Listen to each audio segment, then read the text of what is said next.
Brothers and sisters, may the Lord be with you and give you his peace on this, the 22nd Sunday of Ordinary Time. The liturgy for this week's Gospel calls our attention to the virtue of humility.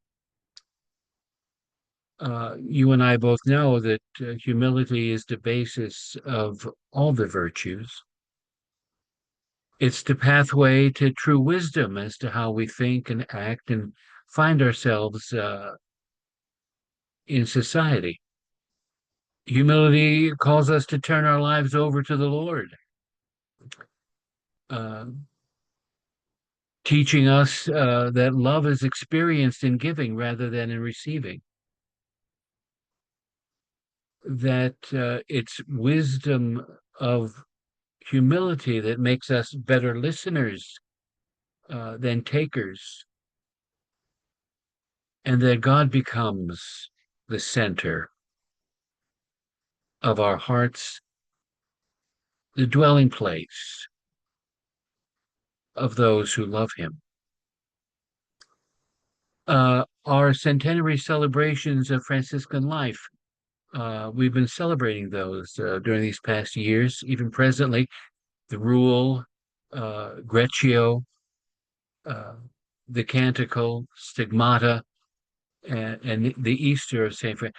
These all reveal to us our place in the world and the mystery and beauty that surrounds us. These centenaries and the celebrations of them give us a clearer vision of reality. It places us in the midst of all that is godlike, all that is beautiful, all that is redemptive, all that is life-giving. A steadier sense of purpose, really, a deeper and humble sense of gratitude. Humility shows the value of every person, the importance of living in society where we are revealed not so much how we look at the privileged and see how they prosper, but how we care for the most vulnerable. Uh, we all have been shocked this past week in that recent school shooting of students and parishioners attending Mass at the Annunciation Church in the south part of Minneapolis. Of course, it was the opening of their new school year. Uh, it brought up to my mind an event when I was stationed out there in Minnesota, especially in Minneapolis. There was a newspaper reporter that was assigned to cover a Democratic fundraising event. The person who was to give the opening prayer suddenly called in and canceled. And so the organizer of the event saw her friend sitting there in the audience and approached him and asked if he would be willing to give the invocation.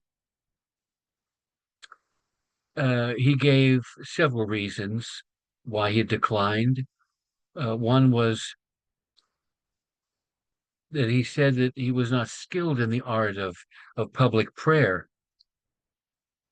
And a more interesting one, that he did not want to let the Lord know that he was at the event. And so politics seems to cast darkness over some good things that can happen. Uh, Political convictions are not spoken about. Oh yes, we know the effects we've experienced in many settings what the political atmosphere can generate. These divide us today, as we well know, and perhaps more than ever. So for me to offer this reflection, yes, it might be dangerous, but I feel compelled to engage it. This reflection is neither a Republican reflection nor a Democratic one. This reflection is my honest attempt to relate the words of Jesus in today's gospel to the political realities in which we live. It's the gospel that tells us that Jesus and his disciples, when they hold a dinner, they should not only invite their family and friends and neighbors, but should also invite the poor, the challenged, the ones on the peripheries, welcoming and including them are not so much the unique characteristics of Jesus, but rather they come from his Jewish heritage. We all have a heritage, and that's being sacrificed because of the political climate. Throughout the whole Old Testament, God is consistently presented as champion and advocate for the marginalized. God always, continually calls his people to welcome the immigrant, the refugee, so that the disciples might live among them. Francis of Assisi certainly did, living among the lepers that were repulsive. He saw Christ and he showed those outcasts mercy. Yes, you and I both know welcoming the stranger is welcoming Jesus. Now, it's on the scriptures and the tradition of the church that Catholic social teaching on immigration is founded. We live in a world comprising many countries from several continents. Our sister, Mother Earth, is our common home. The resources in these many countries, they come as gifts from God. The heritage, where we originate, where we come from, these are gifts that are not meant to be hoarded, but to be shared. Yes, we are Americans, Mexicans, Jewish, Palestinians, Muslims, Egyptians, Asians, distinctions of nationality to make life so robust is second to the fact that we are all called children of one God, our Creator, our Redeemer.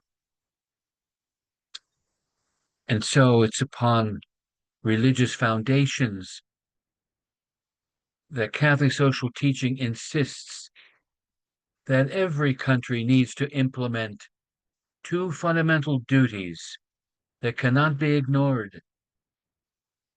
First, every country is to secure the borders, and within those borders to pass just laws that promote the common good.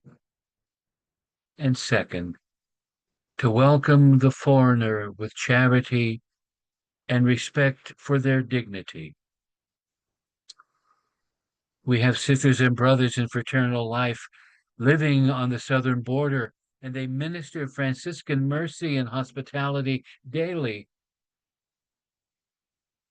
Countries that have been particularly blessed, like ours. We carry an increased responsibility to welcome those who seek security and a livelihood for their families so that they can live peaceably in our midst. And so, from Pope Leo XIII to Leo XIV, the Church has spoken. The popes have written encyclicals and made personal appeals in person. Scriptural and moral principles evaporate in the chambers of our elected officials who are to represent us. They know and they admit our country's immigration system is broken, yet millions of undocumented live among us.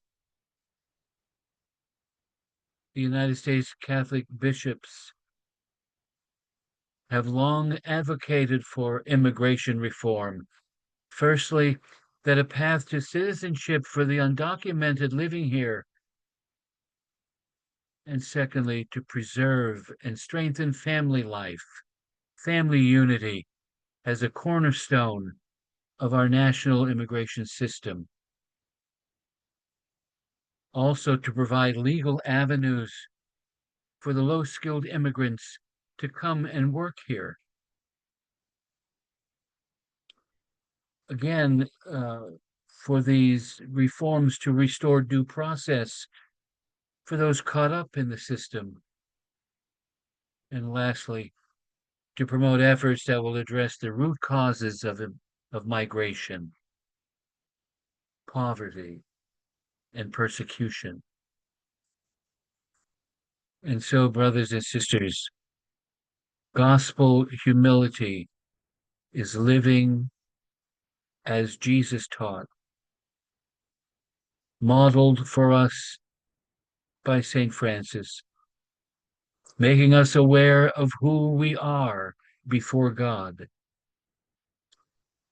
Jesus calls us to see one another not as abstractions and impersonal demographics, but to see one another with the same vision that God sees us, welcoming one another, the other who is sacred and holy, all of us children of God, brothers and sisters all.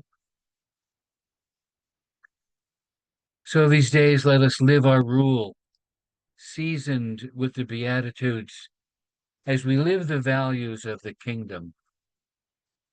Such humility demands a new perspective. And this is the time for us, we who are Catholic and Franciscan, it's time for us to act because we live in humble service to all. So let us encourage our elected leaders to listen, to discern, to go forth with justice and peace for all. And may God be with us always and in all ways. May the Lord bless you and keep you. May he turn his face to you and have mercy upon you. May he turn his countenance to you and give you his peace. And may the Lord bless you, the Father and the Son and the Holy Spirit.